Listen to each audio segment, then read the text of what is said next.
Hi there, my name is Joel A. Sutherland. I'm the author of the best-selling Haunted Canada series, and this is another one of my videos in the Most Haunted series. The videos where I'm sharing some of the scariest details from the creepiest locations in every province and territory that I've covered in this series. Thanks for joining me again, and today we're going to Saskatchewan, to Fort Qu'Appelle, to talk about the Fort Qu'Appelle Sanatorium, or just Fort San for short.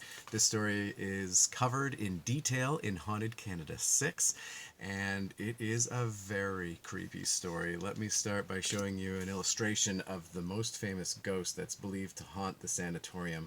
This is Nurse Jane, who is often seen walking through the hallways of this abandoned sanatorium, pushing an empty wheelchair. Pretty creepy stuff. Now, the sanatorium itself opened on October 10th, 1917, and it was dedicated to treat patients who had tuberculosis, also known as TB. It was huge. It was massive.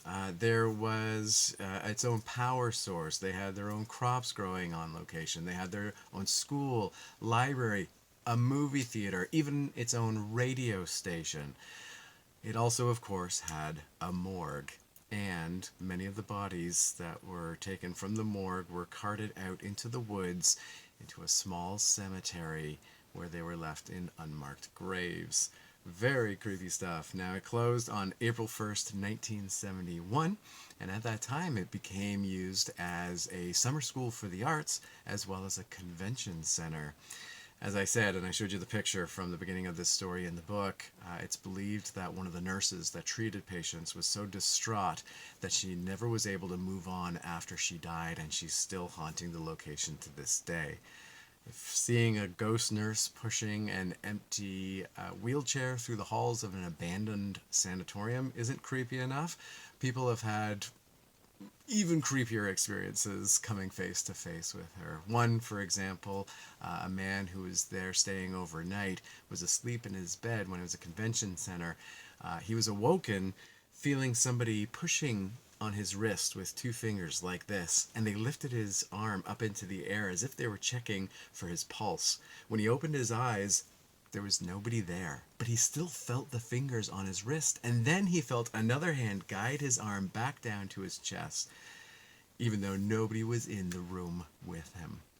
Another time, there was a man and a couple of friends who had snuck into the property after nobody else was around to go check for ghosts. They had heard it was haunted, so they called out to the room, "Is there anyone here? If there's a ghost, knock on the walls." Nothing happened for 1, 2, 3 seconds, and just as the group started to think that nothing would happen, they heard, "Answer them." They fled out of the building, and when they turned around and looked back at it as they were running away, they saw ghostly orbs, balls of light floating through the windows inside the building. Another time, there was a teenage boy at this location for summer band camp, and they were all the students were meeting outside when he realized that he had forgotten his sheet music back in the dorm where he was staying. So he ran back inside all on his own when nobody else was in the building, grabbed his sheet music, but as he was heading back outside, he heard a very peculiar sound, the sound of a woman singing in the boys' washroom. He approached the door, and as he got closer, he also heard another sound in addition to the singing, the sound of running water. Well, his curiosity was too great, so he opened the door and peeked inside, and he saw a woman in old-fashioned clothing washing her hands in the sink while singing a lullaby.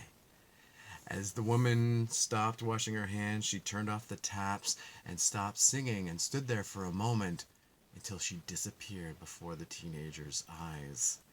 And at that moment, when the teenager went and investigated a little bit closer, he noticed that the sink was completely dry.